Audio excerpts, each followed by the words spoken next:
ดีเด้อโย่พี่ยกพี่ย่อเมื่อใด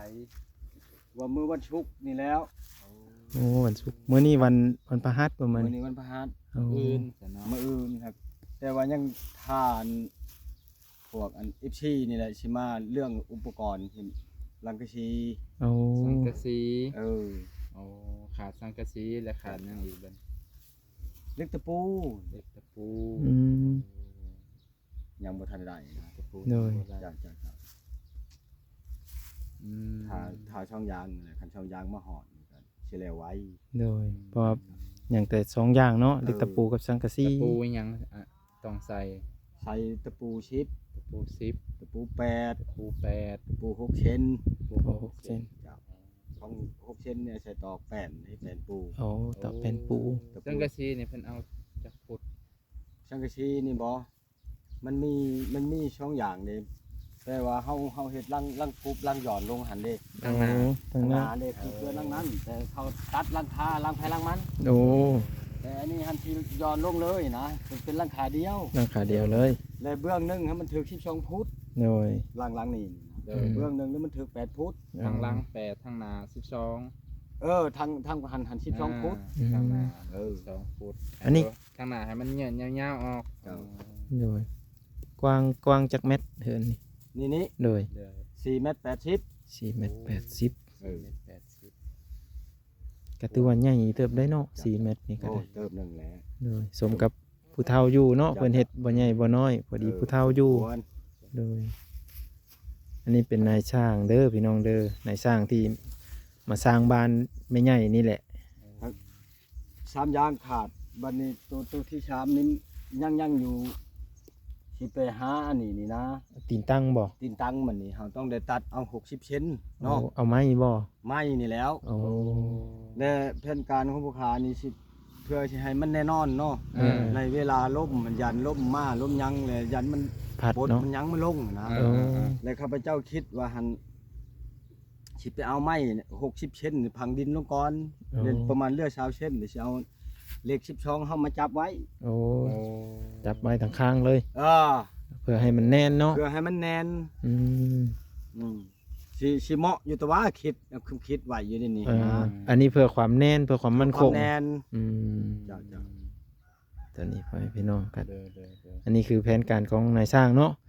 ยังไม่ทันได้เว้าสู้อันทางผู้เพิ่นมาพาเฮ็ดติ จ้า บัดนั้นเพิ่นเว้าสู่พังอีกเทื่อหนึงเนาะ จ้านั่นแหละยังว่าเพราะว่าเข้าไปนี่มันเว้าเรื่องเงินงบประมาณ โอ้โดย ยังไปซื้อไปนี่เนาะ จ้า อืมอันนี้คือเฮา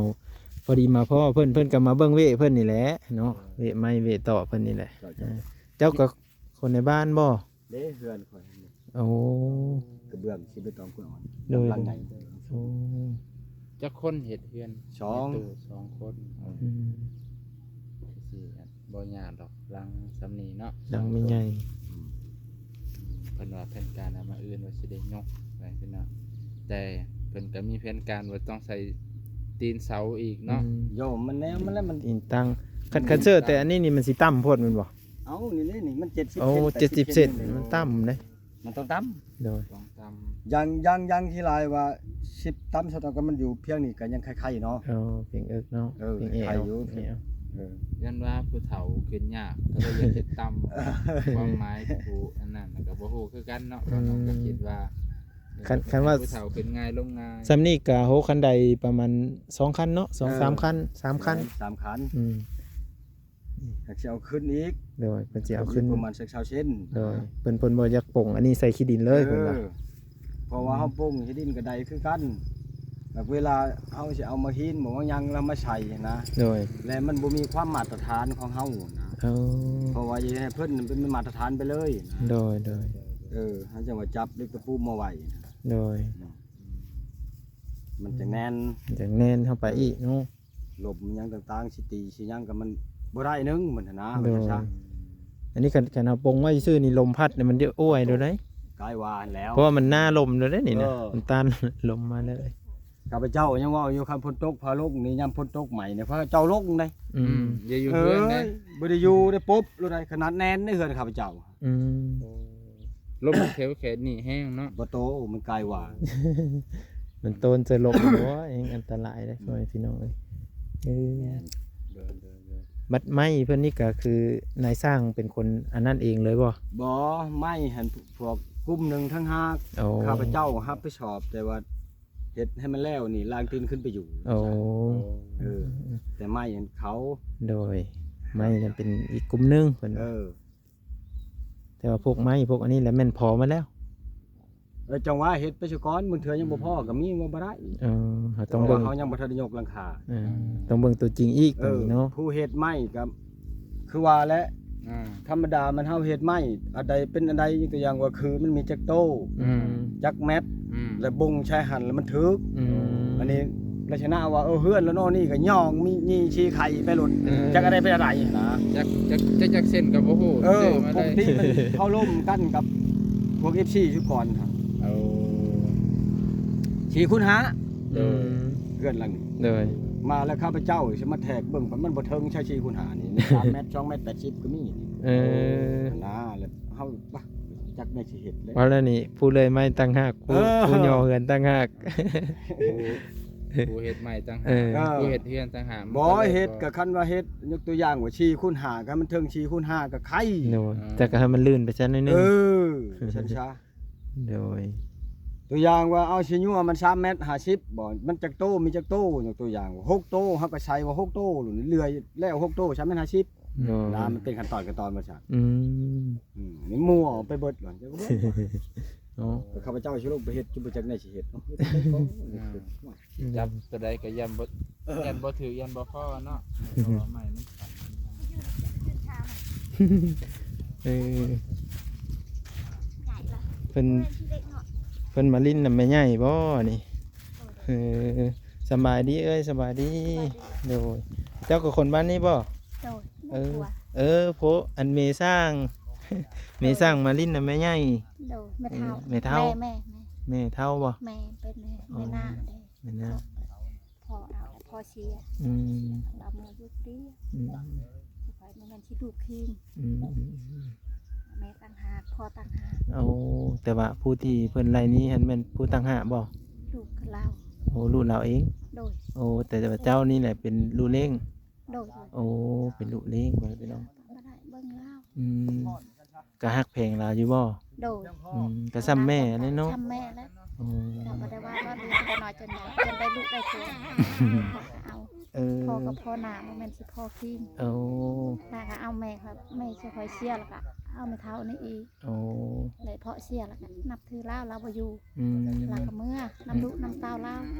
แล้วก็บ้านนี้แหละเพิ่นกลับมาอยู่บ้านดินตัวเอง โดย โอ้อันนี้คือลูกเลี้ยงพ่อพี่น้อง โด เนาะ ย เพราะว่าอันพ่ออันโพฮะสิเอิ้นว่านั่นเลยก็พ่อของเจ้า โดย เอาแม่เท่านี้ โดย แล้วเป็นลูกเลี้ยงเพิ่น โดย อืม เป็นบ้านเรา กับเบิ่งแยงเพิ่นเนาะได้แหละผู้เฒ่าเพิ่นพี่น้องเอ้ยก็ ใช่ ถือ สิ ว่า ปะนะใดโมเมนแม่เองก็เล่าก็ดี อืม กระปะบ่ได้ เพิ่นก็เบิ่งแยงคนในบ้านก็เบิ่งแยงเพิ่นคือกัน โดย โอ้ตอนฮู้จักว่าลูกเพิ่นไล่หนี้นี่ความรู้สึกแต่เจ้าน่ะเป็นน่ะเด้อ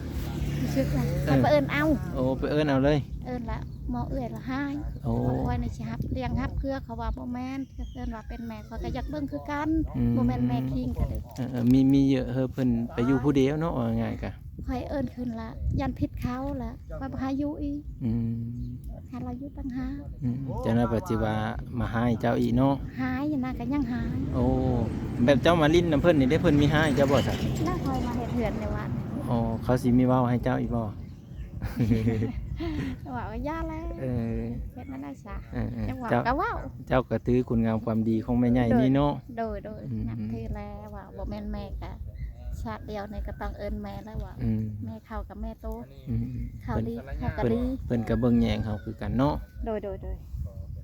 อืมนี่พี่น้อง ภาษาไม่ชื่อหยังนะ สุนี่ เพิ่น นี่ ก็ สุนี่ สุ เฮ็ดเดือนเฮ็ดสารก็มาเบิ่งนํกันพี่น้องเอ้ยมาลิ้นนํเพิ่นเนาะ โดย ยำไปตักน้ำตักในนี่เพิ่นก็ลำบากแล้วแม่ใหญ่กันเนาะตักน้ำผู้เดียวนึ่งข้าวนึ่งน้ อืม เขานึง อืม เอามากินเราก็บ่ช้ำเที่ยวแล้วย่าให้เรานึงวิทย์ อืมเพิ่นก็นึ่งเองเนาะอืมประมาณนี้เด้อพ่อพี่น้องเด้อ เบิ่งแย่งกันเลย แม่นแล้วเกิดสัตว์หนึ่งสัตว์เดียวกันเนาะคันมีหักมีแพงกันหน่อยตายทิ่มกับป้ากันซื่อๆเด้ คันตายไปแล้วเอิ้นหากับบิดดี้มากินน้ำเจ้าแหละเออ แค่ว่าใหม่ๆก็บ่ได้ใหม่ ยังเห็นแต่ตอนเป็นคนเด้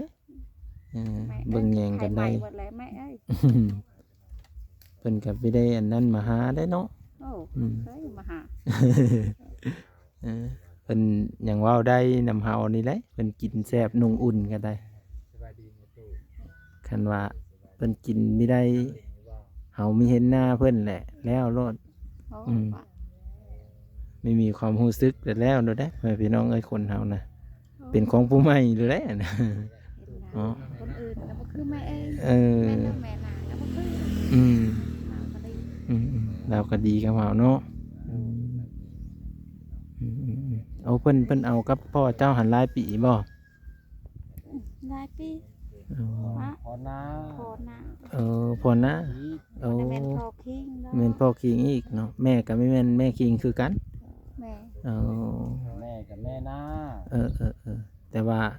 ด้วยความฮักความแพงเนาะพ่อใหญ่เนาะโดยเพิ่นก็เลยเบิ่งแยงกันมาแม่พี่น้องเอ้ย มาปะ เออ มาปะ แม่นแล้วเบิ่งแยงกันนี่แหละบัดทางบ้านเจละหม่องพุ่นได้เจ้าก็ได้ไปอยู่บ่บ้านแม่ใหญ่เองนี่บ่ได้ไปจักเทื่อเออ ก็ เออ แต่ลาอยู่ เออมีแต่เบิ่งแยงอยู่ในบ้านนี่ซื่อๆแต่ว่าเฮาสิไปเยี่ยมไปยามทางพุ่นเฮาก็บ่เคยไป บ่เคย เออ เอาบ่เมื่อเรามาอยู่นั่นนี่ เออสิเห็นเฮือนเราบ่เคยเห็นเนาะเฮือนเรา อันนี้ได้เสาเหินเพิ่นแต่เก่าบ่อันนี้ เห็นละซื้อ โอ้เราซื้อนำเขาแล้วเบิ่งส่งเนาะคือแต่ดนแล้วนี่เบิ่งมันแตกมาเลยนี่เอ้ยเพิ่นนี่ก็เบิ่งแยงแม่เฒ่าคือการไปน้องมาลิ้นน้ำเพิ่นนั่นแหละมื้อนี้ก็ได้นี่อยู่กระตอบหลังน้อยๆเนาะอยู่ก็อยู่ผู้เดียวซะมีไม่แม่นแนวอื่นเนาะย่านยามกลางค่ำกลางคืนนั่นแหละเนาะจากผู้ให้ผู้ดี แม่น จักแล้วนะ ยานตัวนั้นแหละพี่น้องเอ้ยแต่นี่ก็ใครอยู่ใกล้เหินนี่อยู่เนาะ นี้ยาเฮือนนี้ เพิ่นก็ว่าเหินใกล้นี่ก็เพิ่นก็ฮักแพงแบ่งปันอยู่เพิ่นว่ายามไม่ได้น้ำไม่ได้ไหนเพิ่นเลยเพิ่นก็อันนั้นมาให้อยู่เพิ่นน่ะไปขอเพิ่นก็ได้เนาะ ได้น้ำนะเอา นี่แนวกินแล้วเนาะมีปลา เอาสำนี้เด้อพี่น้องเด้อวิดีโอหน้าจึงพอกันใหม่เนาะ